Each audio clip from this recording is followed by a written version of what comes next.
Hello and welcome. Thank you so much for joining me today. In today's video, we are going to learn how to make our own stencils to create our own background on our card. So to get started, I've got this distress ink. I've got the name on the screen. And what I wanted to do was create a night background. So I wanted a nice dark background. So at first I come in with my little sponge, my blending sponge, and I just start applying the ink, but find that it's just not going on very thick and I'm a bit lazy. So I just take my ink pad and I just rub it all over and get it really nice and saturated with the ink color that I wanted. I wanted a nice dark background. This seemed like the quickest, easiest way to do it and the most effective way. So I'm just covering my whole background, so I've got a nice dark background to work with. I set that aside to dry a bit, obviously because it's quite wet. And I've got these dies from Alina's shop on AliExpress. They are cloud dies. So as you can see, you get 3 different shapes. They're all different, and they're all different lengths as well. I'm going to use 2 of them in this video, so I'm going to use the 2 longest ones. So all you have to do to separate your dies is just kind of give them a little wiggle and pop them apart. And then if you have a pair of wire snips, it's quite handy to snip off those little sharp end bits there to make them nice and smooth. So I've got these wire snips here. I think I bought them from Amazon. They came in a pack of 2 for really cheap. You can get them almost anywhere. They're quite good, and that's just how you can separate your dies. So these are edge dies. They just cut an edge. They obviously don't cut a full shape, just an edge. I've got these Poly Clear View binding book covers, and I bought these ages ago. They're really thick plastic, so they're 300 micron. And they're A4 size, obviously, but I wanted to make a stencil that would last me permanently, so I could do some clouds on any cards whenever I wanted. So the first thing I did was measured my length of my biggest stencil, or of my biggest die, sorry, and I cut it down to be that size. Now I only cut 2 edges of this. I cut the top and the bottom edge. And so I just place my die on, stick some tape on it. Now, because this plastic is really, really thick, it makes it very durable, but it also makes it a bit difficult for these dies to cut all the way through. So I ran it through once and worked out that it didn't quite cut the whole way through my plastic. So a nice little trick is that you can kind of bulk out your die sandwich by just adding a sheet of cardstock behind it. So I added a sheet of thin cardstock behind it and ran it through again, as you can see here. Now when I did this, I could tell it cut instantly because it cut the cardstock that was under the plastic. So that worked a treat, and that was a nice little trick to kind of get my die to cut through this thick plastic to give me a nice background die that was going to last for a long time. So as you can see, I do this one edge here, then I take the slightly shorter one and run it along the other edge, and then I just use my scissors to kind of trim it because it's just a bit shorter than that one. So I've got my 2 different edges there, as you can see. Now I'm going to take my Hero Arts Unicorn White ink, and I'm just going to use that to make my clouds. So first I'm just sticking it down with some removable adhesive, just so it sticks to my little sheet there. I'm just checking that my ink isn't still wet. So the last thing you want to do is do this technique, and if your ink, if your paper or cardstock is still a bit wet, you'll transfer that blue onto your white ink pad, which can be a bit annoying. So here I am just switching up the different shapes and different patterns, adding a bit heavier, a bit lighter of ink on top. I really like this unicorn white. I've tried a couple. I've had the Stampin' Up! One and one other one, and this one works really well on almost everything. So this is my preferred white ink. I believe I bought it on Amazon. So all I'm doing is just literally moving my stencil around and creating my cloud backgrounds. Now the nice thing is that when I'm done with this stencil, I just give it a wipe with a cloth and then it's ready to go for however long I want to use it for. It's going to last me a long time. It's a really thick plastic. So that was kind of my little tip and trick, is you can find these binding covers or book covers and you can use them to make your own stencils.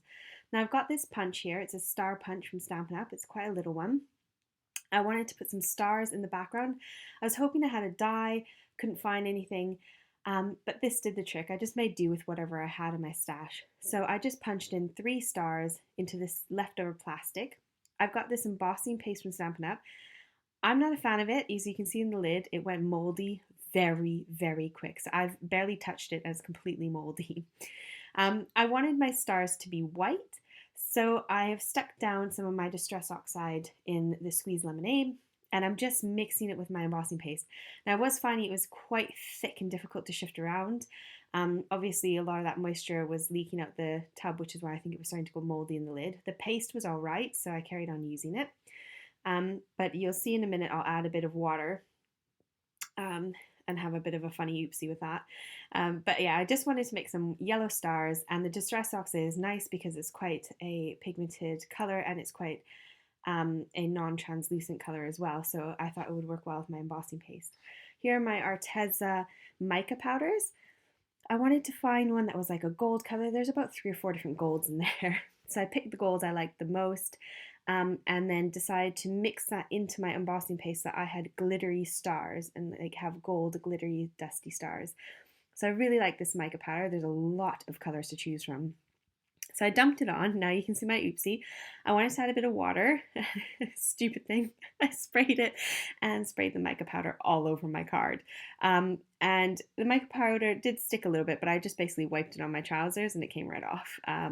So I'm adding in a bit of water just to kind of loosen it up, make it move around a bit and get that mica powder flowing in there, because obviously the mica powder made it a little bit thicker and it was already quite thick. So I've got my embossing paste ready to go, and there's my little stencil, and all I'm going to do is just stick that on top where I want my stars to go. I like them kind of hanging off the edge so it gives it a more flowing look, and literally just lightly brushing that over the top, and you can see there's a little oopsie there on that top star, and I'll share with you in a minute how I get rid of that. It really doesn't affect your project.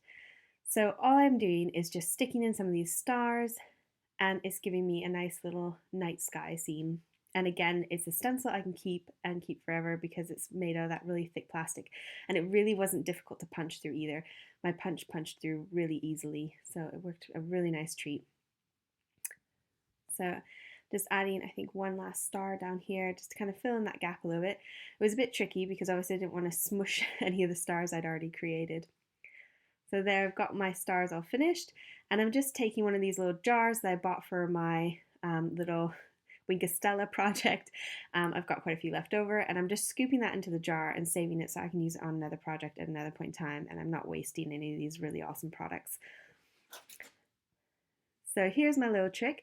I take my little blade and I'm just scraping very gently, and I can remove that top little layer and get rid of my oopsie. Now I've got these other dies from Alina. These are all my word dies that all come with a shadow outline. So the shadow is not on half of them, but these are all my shadow dies. I've got this Hobbycraft glitter gold card and this little star circle from Alina's shop as well. So I'm just die cutting that out of the glitter card, and I've cut it out the middle of my background. So as you can see, that's going to cover up that little hole that I just cut out of the glitter card, so I didn't waste all that glitter card. This is some ribbon from Co-Beads, which is a shop in China. I really like this bundle of ribbon that I got from there. Really nice quality, really fun. I'll try and put down all the links that I can down below. Now this is me putting the ribbon around and slightly cheating, so I'm just sticking it down behind. I'm not tying it at all. And then I'm going to take my ribbon and tie a little knot on the front to make it look like I've tied it all. So I'm going to adhere it down onto the front of the card. Once I realized I didn't put the actual adhesive on. I think I was testing it out to make sure it fit. And then also realized that I hadn't actually properly put the adhesive on, that was the removable adhesive. So I stick that little front bit on, the front panel, to cover up my hole, and I get a nice gold border around the edge of my card. And I've made this edge to fit a UK standard size card, and so that just pops on the front of one of those cards. And all my cardstock is from Alina Craft in the UK, and it is the 300 GSM Prestige cardstock that I'm using. So I'm just sticking that on and giving it a little press. This is the Tonic glue that I was using. Really, really, really nice glue. Holds really well, glues really quick, dries really quick, I should say. And here's my little trick of sticking a little bow on the front to make it look like I've tied the ribbon together, but I've not. And I just stick that on there and trim it down a little bit. Then I've got this Hugs die with the shadow, and I'm going to put that on the front of my card. And what I wanted to do was to do the background for my shadow bit. I wasn't sure whether I wanted white or whether I wanted vellum, so I cut them both out out of the white and the vellum, and then had a play and had a look at what I felt like I wanted to put on the card. So here you can see I've got that hugs outline. I don't actually use this one, I do use the vellum. I cut the hugs word out, I think 3 times, maybe 4 times, and stacked them together. So here's my vellum. And this is the double-sided adhesive sheets from Alina's shop. I use these all the time in my craft making. They're really, really nice and handy. And when you use them on vellum, because it gives the whole entire piece one big adhesive cover, you don't end up seeing any of the adhesive, whereas normally with vellum you can kind of see it poking through no matter what you do. This way you don't see any sort of adhesive at all. So I love doing that with vellum, and it works really well, and this adhesive sheet is really strong and really tacky. So as you can see, I'm going to die cut out the shadow part of it. It looks yellow, but that's just the release paper on the double-sided adhesive sheets. So again, I'm just cutting out my hugs and getting it all ready to stack. I just want to say a quick thank you to everyone who's been watching my videos and subscribing to me. I really appreciate it. It's kept me going in this little lockdown. It gives me something to do, and I love when you guys leave me a comment and I get to read them. I read every single comment you give me, and I'm so grateful when you do take your time out of your day to leave me a comment.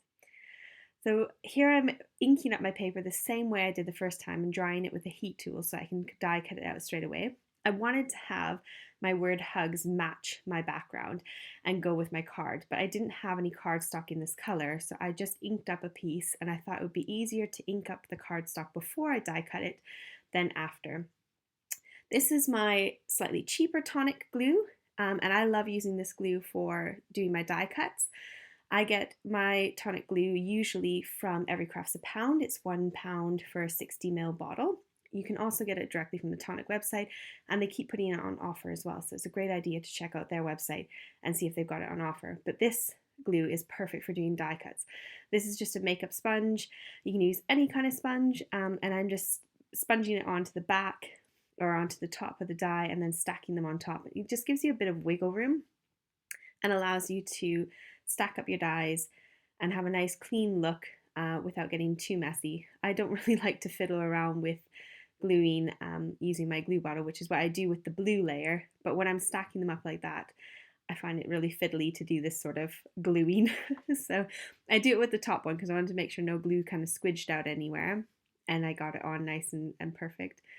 So here's my blue die cut that I'm going to stick on the top of my 3, I think I did 3 die cuts, so this is the 4th layer going on the top. It's really nice doing layered words as they kind of pop up a bit more and stand out and just kind of make it a bit bold, and having that white underneath it kind of makes that top word pop even more as well. So when I'm all done that, I can then adhere it down onto my vellum, and again I just apply some glue, liquid glue, onto the back of that die cut so I can then just stick it straight over top of the outline or the shadow. And it's really nice because again you get a little bit of wiggle room to get it right in the right spot. And if you get any glue squidging out, I always find a pokey tool like the one I was using there really good for just kind of scraping that away.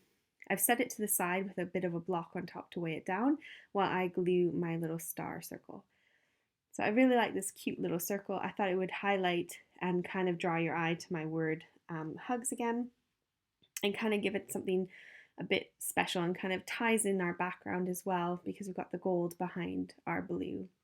So here you can see, once I take off that release sheet, you can't see any of the adhesive at all. You just get the vellum. These little gems are flatback gems from Alina's shop as well. I really like using these on my backgrounds of my cards.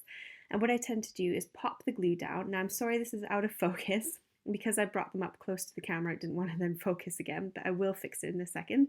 So I like to put the glue on my cardstock first, because trying to put glue on the back of those little gems and not have them fall and flip over when you're going to put them down is really difficult.